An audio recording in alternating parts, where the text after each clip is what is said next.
now being rebellious are pushing like censorship and things like that they were pushing back in the 50s and 60s as a form of rebellion. Now this doesn't bring into account like bands like Ghost or stuff like that who are still playing off of the satanic panic of the 80s even though the panic is all gone.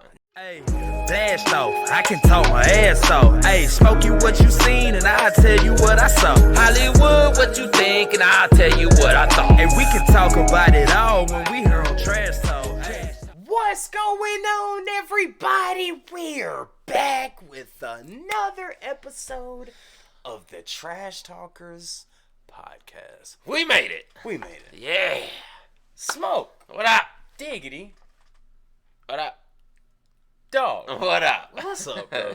Yeah. What's new, man? How's life? I'm getting ready. How's the wife and kids treating you? Oh man, I lost them somewhere along the way. Not the kids. Not the kids. No, the kids still there. Were you ever married? No, never have. Never. Me neither. Mm-mm. Any plans? I don't plan stuff like that. Yeah. No. If it happens, it happens. Yeah, if it were to happen, it'll happen. But yeah, try not. It's something like I've always been like that. Like big plans like that, I try not to plan it out because then if it don't happen, you just get your feelings hurt. Man. You know, I was with my last girlfriend, who's now my ex, and shout out to you because wonderful lady. But she's like, why do you with me and you? We have to plan stuff out. You know, we have to plan recording, we have to plan editing, we have to plan all these things that go around this. Mm-hmm. And she was like, why do you always plan stuff out? Just go with it. I'm like, I kind of told you this is what's gonna happen when we got together. And shout out to her because you know she understood. She's like, listen, I get it. You're chasing a goal, you know, and just. You know who I'm talking about. Mm-hmm. Yeah. But shout out to her because she's like, look, you just don't have time. And I don't. I'll be the first one to say I don't have time for a relationship. Yeah. Now, if you want to come over for a night or something like that, it's a different story. But as far as giving you 50 hours of my time, I've got much more to do. Some people are busy. Some people are chasing goals. And we happen to be those people. Yeah. And it's hard to have a relationship like that. You know, you have to dedicate so much of your time to accomplishing your goals. I mean, millionaires out there, billionaires out there, they have the work ethic. That's why they make that money. Yes, bro. You know, I was talking to my mama, and y'all know how much me and my mom's like literally my best friend next to Smoke Dog. But my mom was like, some women that you come in contact with, and we're not this is not a generalization towards all women, and my mom is a wonderful woman. She is. I will kill and die for that woman. I will say that to the day I die. I'm gonna say that. But my mom said some women out there, they want the end goal now. So it's like you start here. Okay, we started here. And then here's the end goal. And it's like some women that you get with, they want the end goal immediately, but they don't want to ride with you through to get there. It's like, oh yeah. I mean, I don't think that's just for women. I think that applies to many people. I think it's for everyone. This day and age, the internet age, you know, the instant gratification age, you could call it. Yeah, I mean, we live in a microwavable era where everything's 60 seconds or below. Yeah. And it's hard and you're right, it's not just women. And we love. Songs are 2 minutes long these days. And they be going millions. Yeah. Millions. Yeah.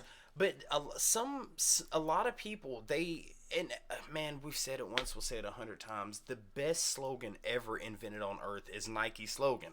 Just do it. Yeah. It's if you want something done, just do it. Your dishes are dirty, just go do the damn dishes. Your dog need to be walked, go walk the damn dog. How many people we saw get into music and quit because they weren't an instant success after 3 songs? Yeah, exactly. Y'all know how many songs me and this guy have take a guess. If you had to guess, how many songs do you think me and you have done together? Not me and you together, but total. Like how total?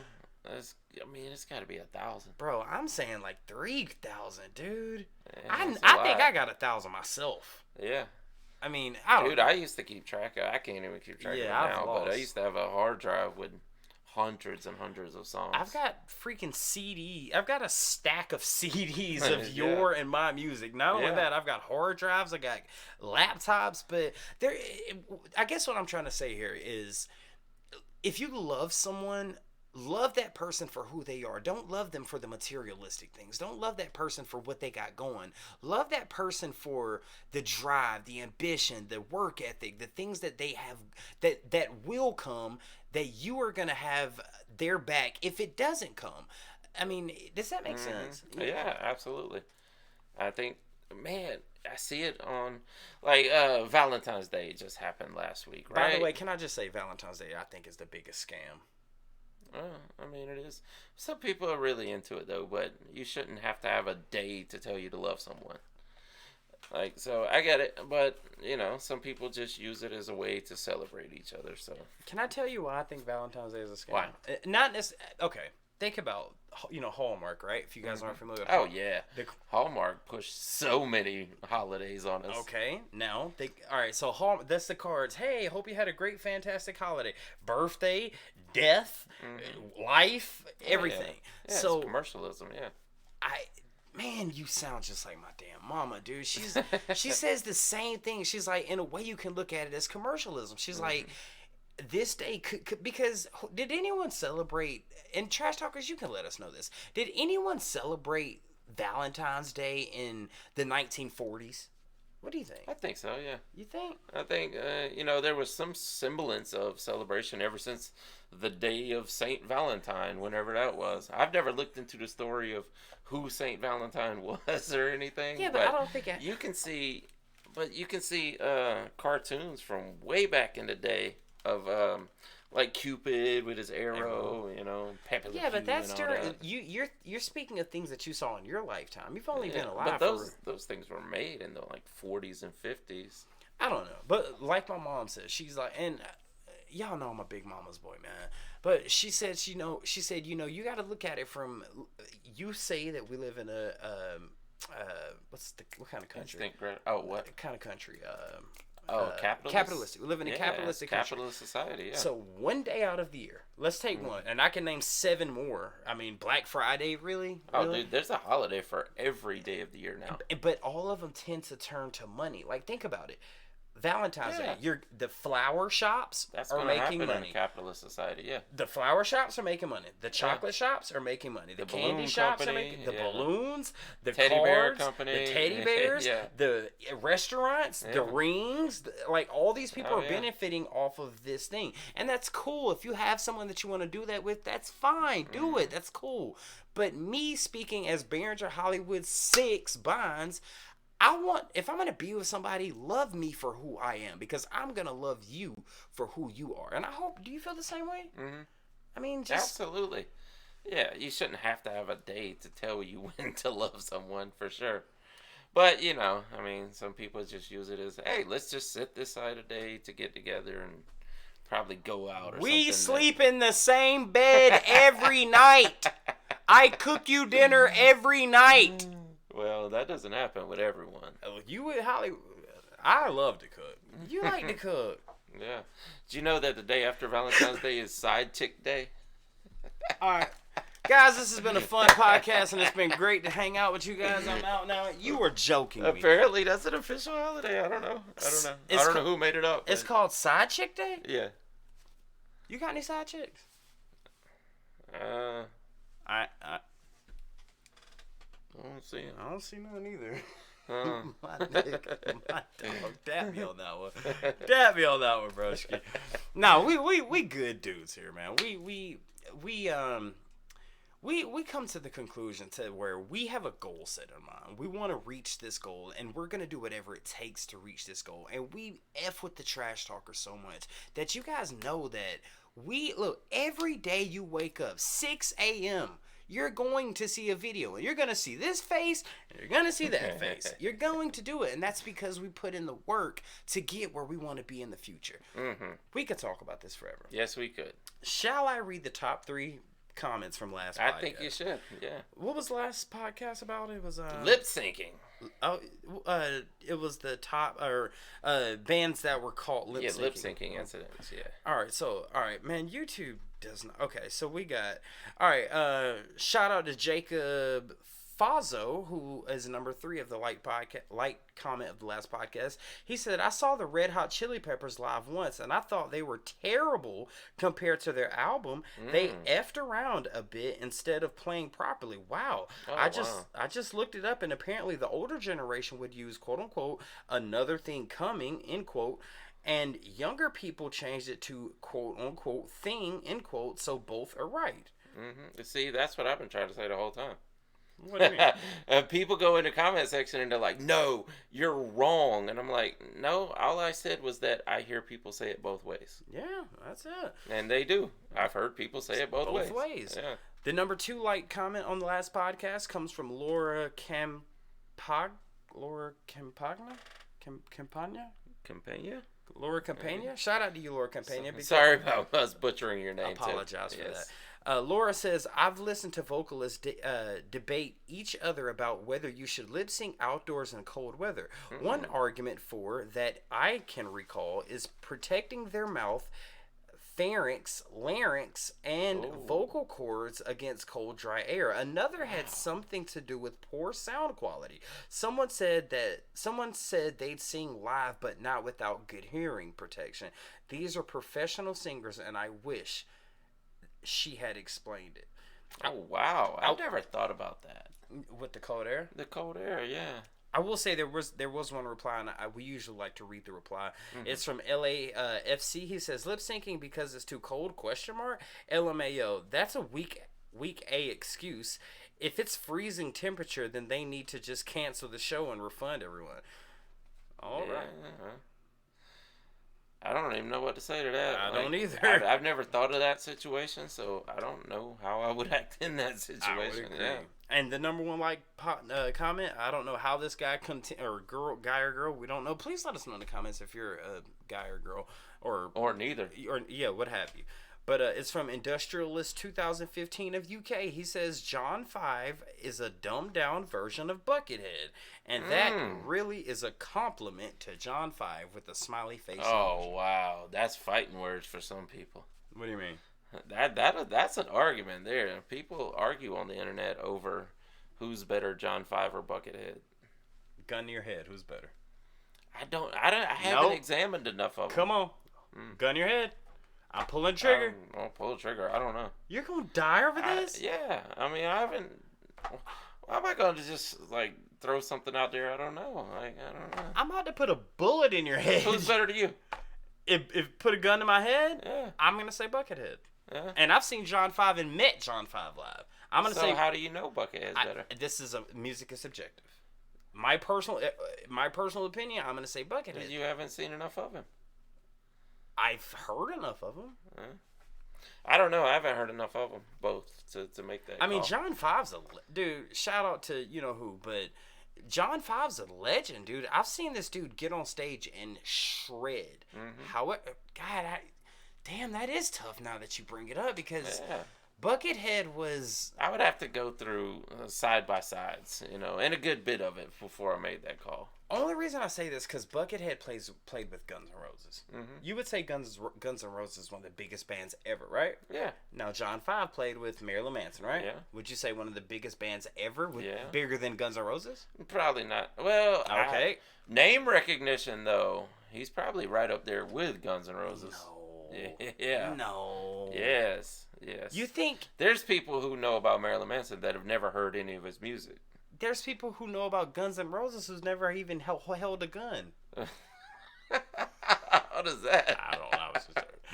But no, what I'm saying is there's people out there who know about Guns N' Roses before. Yeah, they're one of the biggest bands of all time. Yeah, but Marilyn Manson's out there, and Rob Zombie's pretty huge too.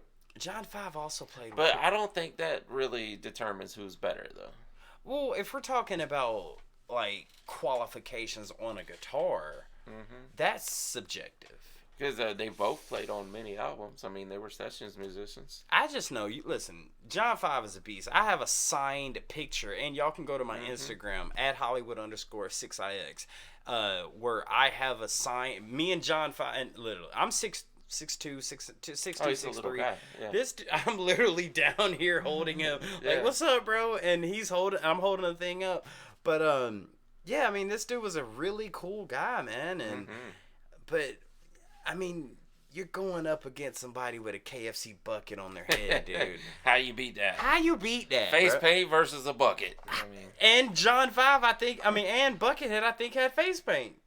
A buckethead? Yes. I've never seen it. He either had face. Oh, that's right. He wore that mask, didn't he? Yeah, it was a mask. Yeah. Yeah, because he's got the KFC bucket and then the white mask under it. Smokey, you ain't got to say another word. He's got a KFC bucket on it. Yeah, better guitar player. That's it. A conversation done. The bucket does it. Man. Yep. No, we got an interesting topic today. We do, man. How did we get into this topic? Like, what were we talking about? Okay, we were talking off camera to the trash talkers watching this. We were talking about the number 666. Yeah, that's it. Yeah. And bring a little personal thing in here. We've seen comments where people like I have a Baphomet shirt, and we've seen comments where people say, Hollywood, you shouldn't wear a Baphomet shirt because you don't know what that stands for. Actually, I know exactly what that stands for. A lot of people have said Hollywood 6, 5 plus 1, 6, and there's a reason. It has nothing to do with what you're thinking about. It's an Atlanta thing and something else. But and also have tattoos with 6s and 6s. But me and Smokey were asking, okay, yes, in the Bible, 6 represents the number of the beast, right? Mm-hmm. Would you agree? Yeah. Okay. But in the Bible, I don't think 6... I think it comes from gematria originally. I don't know the whole story behind it, but... Now, we're gonna bring music into this. Mm-hmm. But 666... Mm-hmm. Why does that mean bad? And why does that equate with the satanic panic in music? Now, just let me speak for 1 second. Now, every person watching this right now, you are made of carbon. Every living thing on this earth is made of carbon. Am I right? Mm-hmm. Okay. Now, carbon, the molecular bottom line structure, which is tattooed right here on my arm. I don't know if you can see it because my watch is in the way. But the molecular structure of carbon, so carbon on the periodic table is 6. Now, what makes carbon, what makes Smokey, what makes Hollywood is carbon. Now, what makes carbon is 6 protons, 6 neutrons, 6 electrons, 666. Okay, so technically one could say that is life. Because without 6 protons, 6 neutrons, 6 electrons, there wouldn't be 6 carbon on the periodic table to make life, which is the reason who made this microphone, who made these lights, who made this camera that we're talking to, who made my dog right here, who made my mama that gave birth to me. Without the number 6, that's been condemned in so many religious, and I'm not trying to make this a religious thing, but that's been condemned in so many places because, the number 6 is the number of the beast. Yes, it is, but I just gave you an example as to how it could be a beneficial and a good thing, because without 666, 6 protons, 6 neutrons, 6 electrons, which makes 6 carbon on the periodic table, make your mom and dad. But why does that equate to 6, the satanic panic? Why does Judas Priest? Why does Ozzy Osbourne? Why do these bands that come from the early 70s, early 80s, fantasize on 666? Idolize the number. Yeah, what's that about? Well, because in the Bible it says that the wasn't it the Antichrist? That the number his of the number, beast. Yeah, well, his number would be 666, right? So in gematria is where you give a value to a name. So if you figure out which values apply to what name, you could figure out the name of who is the beast. But I don't know. I mean, it all depends on how deeply you believe the mythology of it.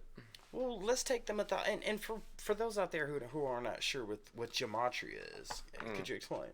Yeah, it's just a Hebrew form where they would apply different number values to, and I don't know, I've never studied the whole thing of it, but they'll apply different numbers values to each letter. Right. And certain words or whatever, and I can give them a prime example if you'd like. What's that? If you guys drink Monster, you know how it looks like a claw that was just ran down. You know how it's like that? Well, that's the... that's the Hebrew... The Hebrew. Yeah, so that's the Hebrew symbols for the number 6. Yeah. So literally on a monster bottle or monster drink, even it looks like a claw, but it actually says 666 in Hebrew. Turn it Not around. saying that's what they were going for. No, though. but also turn it around. It says unleash the what? The beast. And 6 That is could the number. be what they were going for, or it could just be a coincidence. Bro, that's definitely you. I can't say definitely, but you would have to think that they went somehow into. Why though? Because it's edgy. Yeah, probably. The same thing with the satanic. That's what I was getting at. Yes. Yes. And then, but anyway, how did the satanic panic in music begin? Or unless you got another diatribe to go on. No. Diatribe. Yeah, you got another soliloquy? No, I ain't got another. You want to filibuster for a minute? Go ahead. It's gonna hit my vein. Look, I'm just gonna pull up the Wikipedia article on the satanic panic. We'll just give an overview here, right? The satanic panic is a moral panic consisting of over 12,000 unsubstantiated cases of satanic ritual abuse. What the hell does this have to do with music? That's what I'm trying to figure out. Starting in the United States in the 1980s, spreading throughout many parts of the world by the late 1990s, and persisting today. The panic originated in 1980 with the publication of Michelle Remembers, a book co-written by Canadian psychiatrist Lawrence Pazder and his patient, the future wife, Michelle Smith, which used the discredited practice of recovered memory therapy, to make sweeping claims about satanic ritual abuse involving Smith. Oh, wow, really? The allegations afterwards throughout much of the United States involved reports of physical and sexual abuse of people in the context of occult or satanic rituals. And I'm waiting on you to get it. yeah, where does it get? What does this have to do with the music, though? Let's see. I wonder if there's a subtext. Well, I want to speak on something with that. Well, I guess the point that they're making here is that the satanic panic was not only applied to music. No, it was and I can give you 2 prime examples. Okay. What back in the day, during the 50s and 60s, when you smoked marijuana, what was that called? The devil's lettuce. 66. Devil stands for 666, right?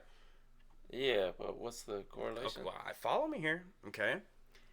Reefer madness. Oh, if you smoke this, you're gonna jump off of a window. Suicide. You might jump out and kill yourself if you smoke this off.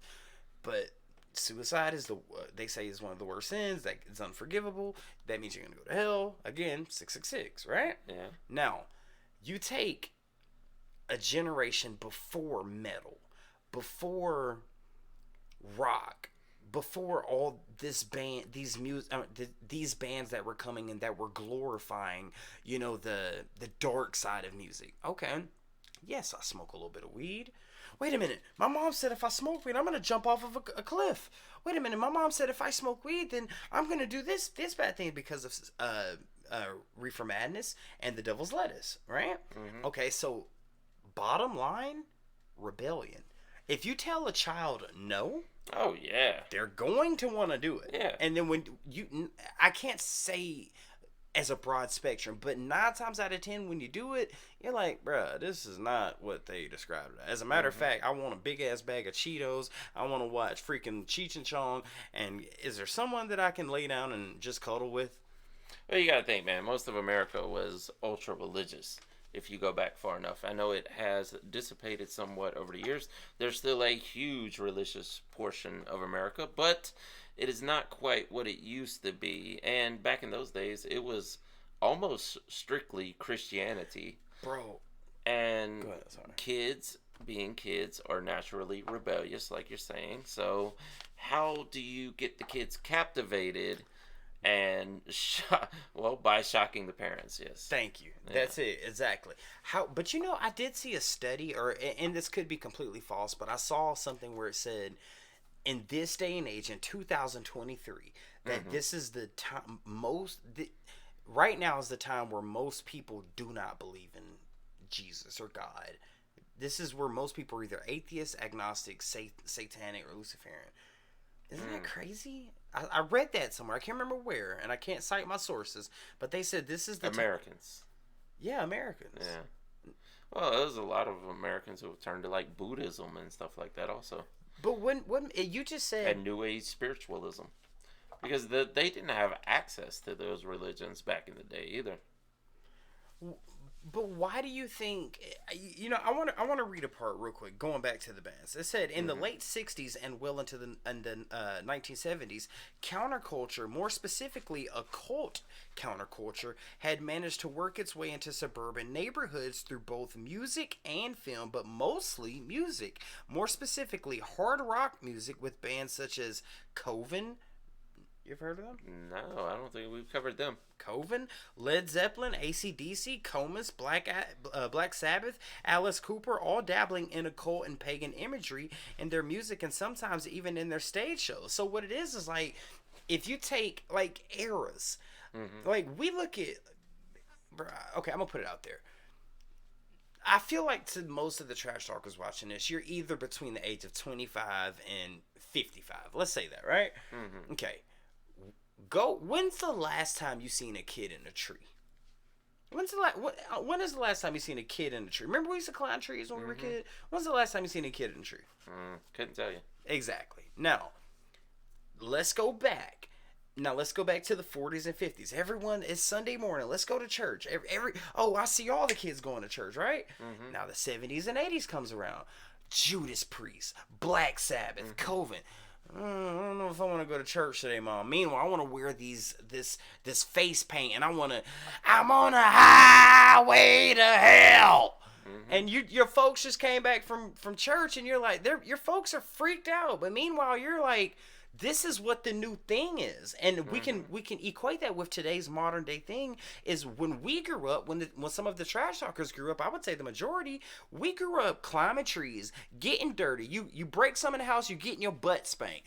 But now it's like, now kids these days are video games, and they don't want to go outside. And I'm not speaking on all kids, but back then, it was like in the 40s and 50s, hey, we go to church, we do this.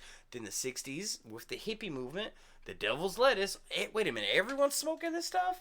Then the 70s and the 80s, highway to hell. It's the counterculture. Yeah. You know what I mean? Yeah. I mean, what, am I going? No, I was just wondering how long you could do that. No, I get it, man. I'm going to shut up for the next 10 minutes. Go ahead, Smokey. Hey, I spit out like 2 sentences. You're like, but. My bad. I apologize. I'm sorry. I ain't JJ. No, it's definitely shock value, right? Because the parents grew up in a religious time, and the kids are into this new stuff that these artists are pushing out, and they knew what would get their attentions. Are you kids talking are about, naturally rebellious? You talking about now or during, like, back in the day? All the kids are always naturally rebellious. Think about this. Generation X changed it. Generation X brought about a lot of changes to where we can have a time now where people are less religious. People are more open-minded, you know. But kids are rebelling against that now because their parents are Generation Xers and even millennials in some cases. Good point. So now we're kind of going in the other direction, right? Not saying that the kids are turning to being ultra religious, you know, back then, but they're what?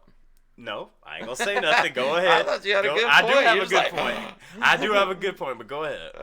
But I think that the kids now, being rebellious, are pushing like censorship and things like that they were pushing back in the 50s and 60s as a form of rebellion. Now, this doesn't bring into account like bands like Ghost or stuff like that, who are still playing off of the satanic panic of the 80s, even though the panic is all gone. No, I disagree. What?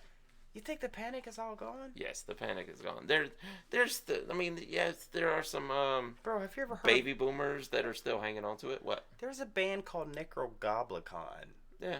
There's a band called Ghost. Yeah. And they're not nearly as popular as Judas Priest, Iron Maiden. Good point. And those bands were huge back then because all the kids were buying into it. Because they just wanted to go with the opposite of what their parents were going with. Okay. Now hear me out here, okay? Okay. All right. Right? Okay. So, what generation are you? Or are we? Millennial. We're millennial. Yeah. So, your kids are... Gen Z. Okay. So, you grew up during the time with Limp Bizkit and Korn, and it was cool to, play the gothic role and all that type of stuff, right? Yeah. What if the Gen Z, or what comes after Gen Z? Alpha. How do you know this, dude? How do you know this? I think it's common knowledge, yeah. Ain't not one of y'all know what comes after Gen Z. Not one of y'all. It'll be Generation Alpha, then Generation Beta. Oh, God. What's Beta gonna look like? Oh, man. God. They'll probably be more like the Gen Xers, though, because it's like a pendulum. Like, it swings in one direction, then it swings back the other, and eventually it's going to go back, and the censorship will be gone again eventually. What I was gonna say is, okay, us being millennials, right? Mm-hmm. Now, we grew up when it's okay to express yourself. It's okay to listen to these type of this type of music. South Park, Eminem, like that ring a bell? Like, exactly. Yeah. Nowadays, you get criticized for talking like that. Okay, so now you said what comes after canceled. Gen Z is what? After Gen Z is Alpha, right? Yeah. Now, what if Alpha's like, oh, my dad and mom are all into Korn and Kill, and then they say, we're going to go back to church. Yes, what if that happens? It could. It absolutely could happen. Yeah. Because the pendulum's going to swing in the other direction eventually. Well, actually, I mean, you said Gen Alpha, right? So right now we're swinging back toward a time of censorship. Like it was in the 80s, And no, you think there was censorship in the 80s? Absolutely. No. That's the whole parental advisory fight. That's the satanic panic. No, that's when that started. I would say no, follow me here, Smoke. Absolutely. I think it started lightening up in the 60s. Because the 50s, 40s, and 50s were that's what I was saying earlier. Conservative and censorship, right? Right. So then the late 60s and into the 70s brought about the hippie movement, right? And it was coming more open. And then the 80s it swung back in the other direction, a little more censorship. In the 90s and to the early 2000s, we had NWA, we had Eminem, we had South Park. But you remember? And now we're back into a time of censorship. So when do we swing back? I would guess it's going to be with Alpha or Beta. It's got to be. You're saying Beta, bro. Come on, dude. It's got to. I mean, because your daughter is Gen Z. Yeah. So she, if or when she has a kid, that would be Alpha. Yeah, it depends on what time period, but yeah, every 20 years. Yeah. Now, if we use the term alpha in this day and age, that means I'm an alpha male. Yeah. Like, I run this. Or an alpha woman, you know what I mean? Yeah, they don't necessarily mean that as far as labeling the generations. I mean, it could end up being that way, but like Generation Alpha just kicks Generation Beta's ass.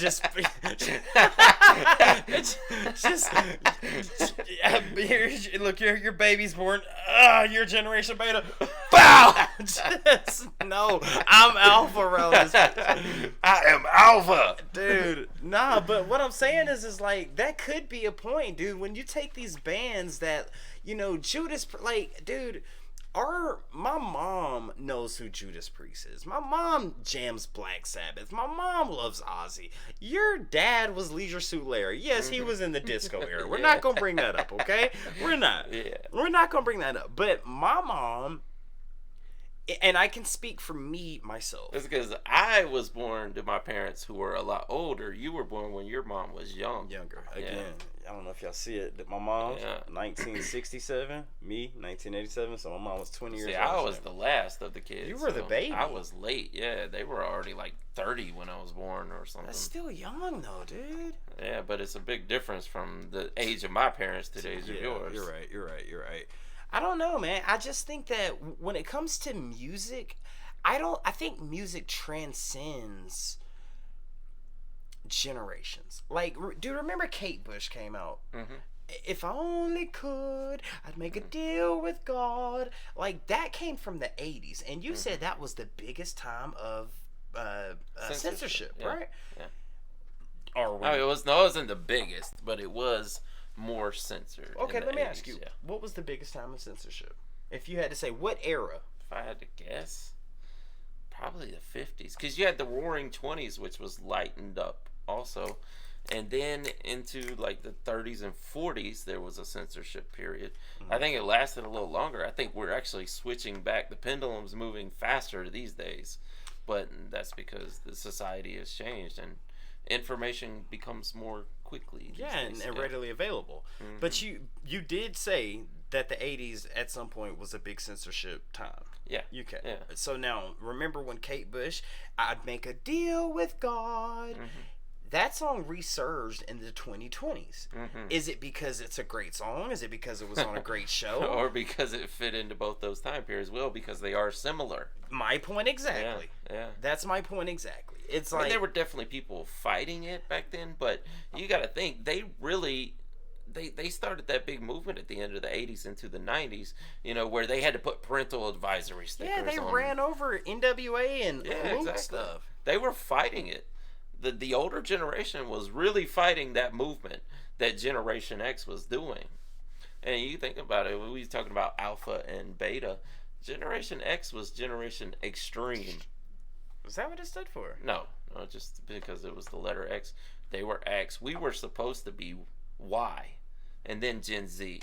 But because of the turn of the millennium, we got dubbed millennials.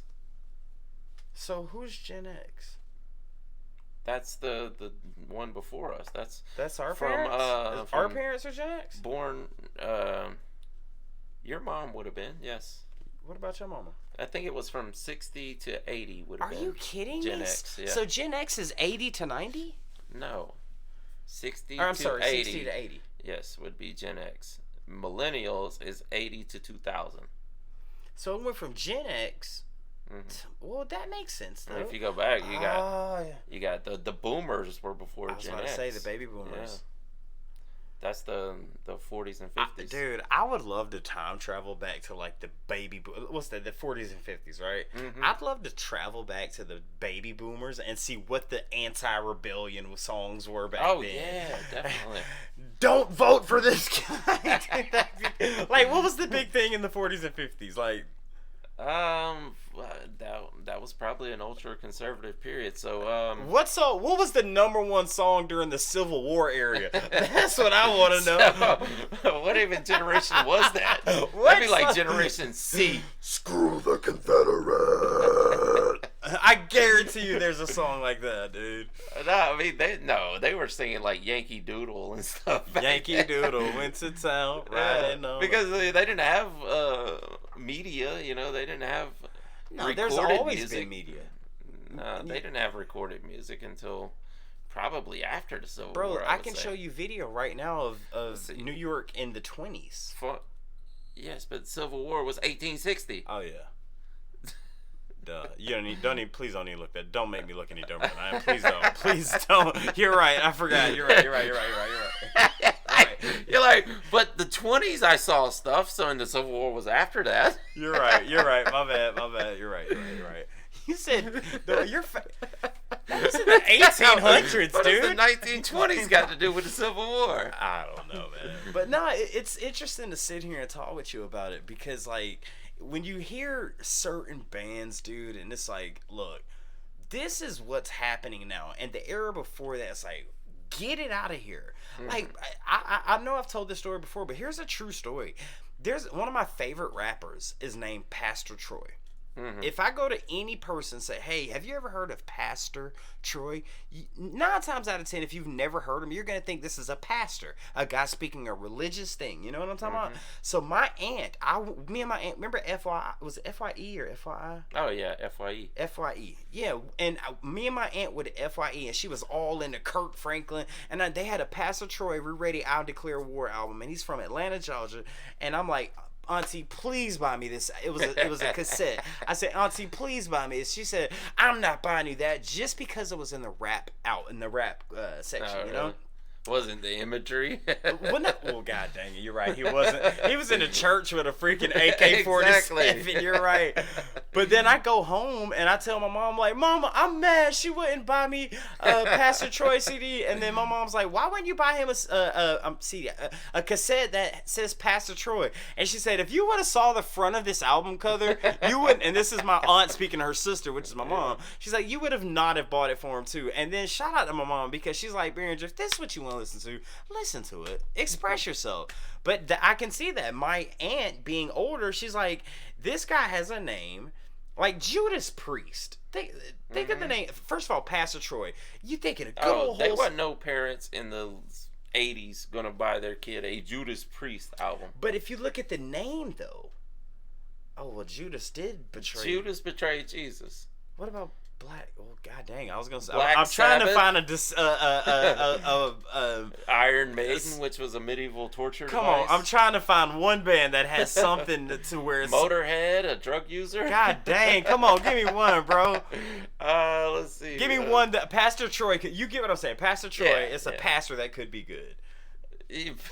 Yeah, but you just look at the album cover. That's not the right kind of pastor here. Take the album cover out of it. Like, give me a name from back in the day that you think sounds good but is not. Good question. Come on, they all. You can't say Slayer. Slayer. Megadeth. You can't say Anthrax. No, well you can't. You can't say Anthrax. Metallica. Yeah, Metallica, kind of. Yeah, like they're just into metals. They like study copper and Gold, iron and cobalt. Stuff. Yeah, it's good wholesome music. Man, we could sit here and talk about this one forever, Yeah. dude. You got any OMG WTF for me? Yeah, we do, man. What we got? Did I win last week? No, you got that one wrong, but you had been on a winning streak before. All right, then. let's get my win streak back. All right, let's see what we have here. All right, we have WTF that comes from Florida, of course. It's not what the Florida is. It's what the Florida. Sorry. And this week we have London. Give me something with L. FML. F my London. F my London. All right, go ahead. What you got? All right. Thief admits to stealing thousands of chocolate eggs. And the other. I was wait. Is that it? Yeah, is that it? That's all that one. Yeah. Okay.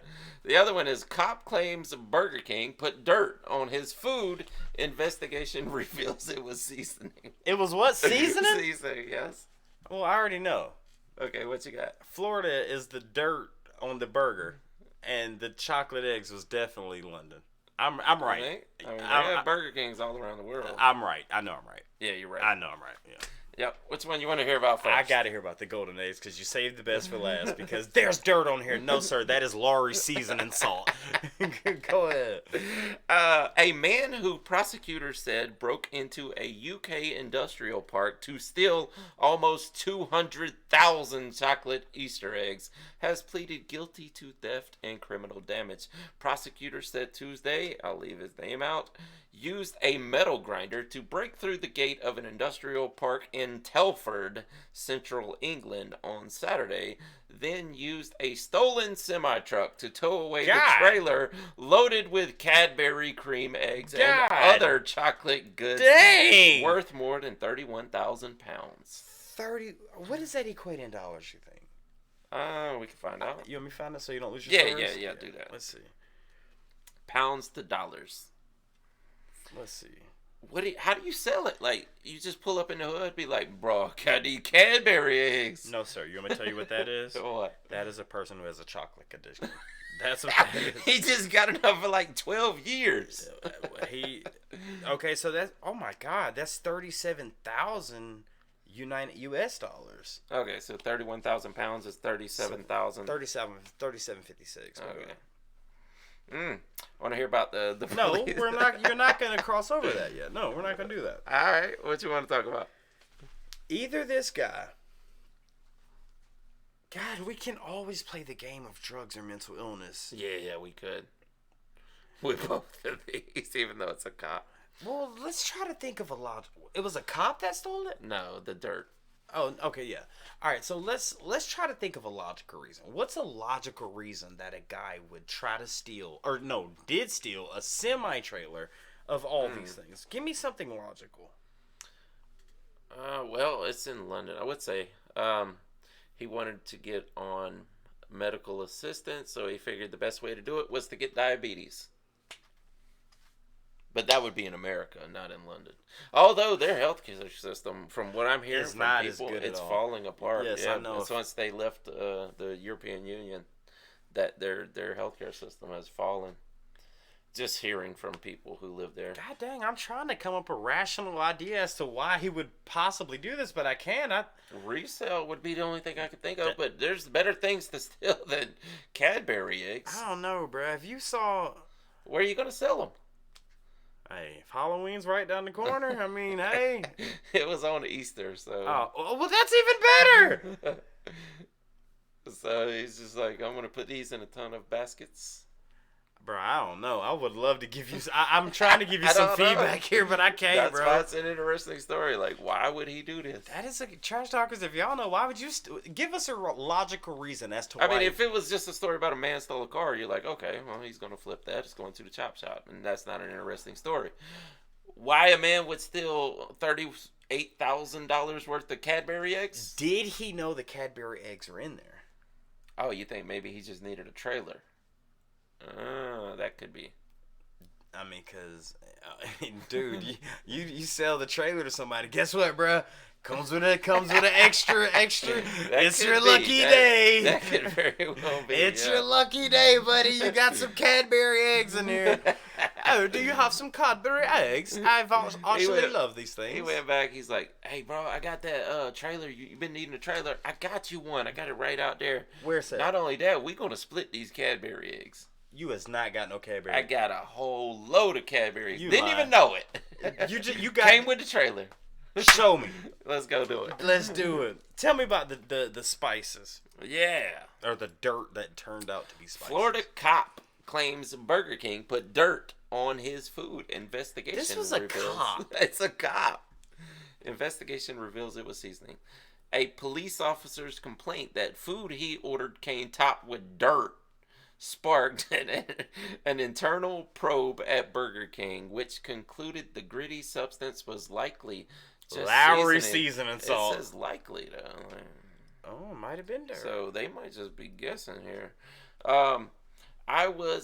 This is in quotations, I was the officer who was served a Burger King at 4000 Cleveland Avenue in Fort Myers. Lord, you didn't call that with dirt in it. To all the Floridians out there, please don't go visit this place. Please don't. And if you do, tell them the trash talker sent you.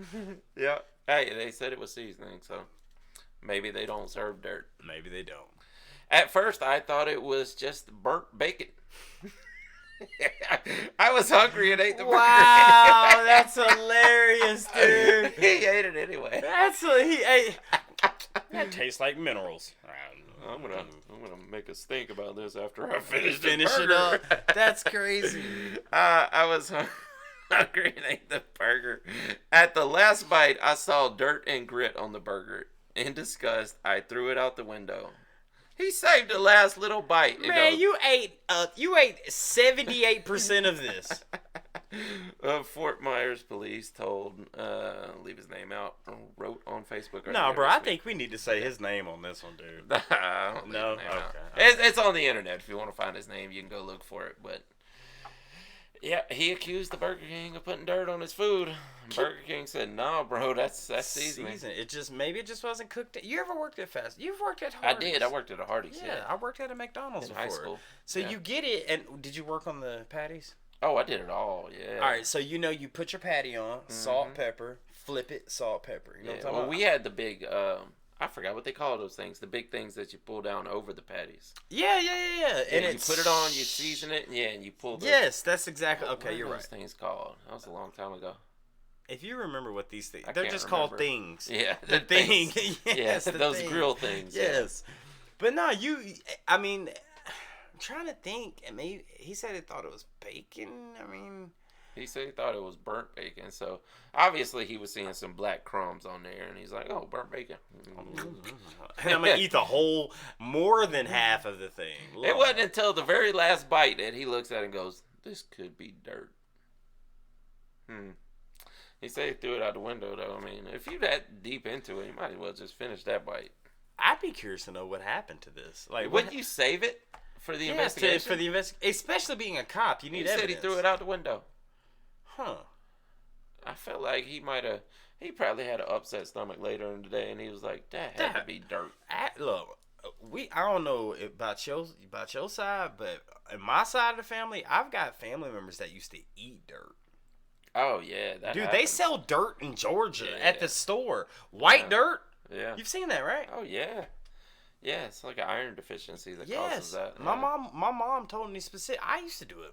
We used to eat dirt as kids.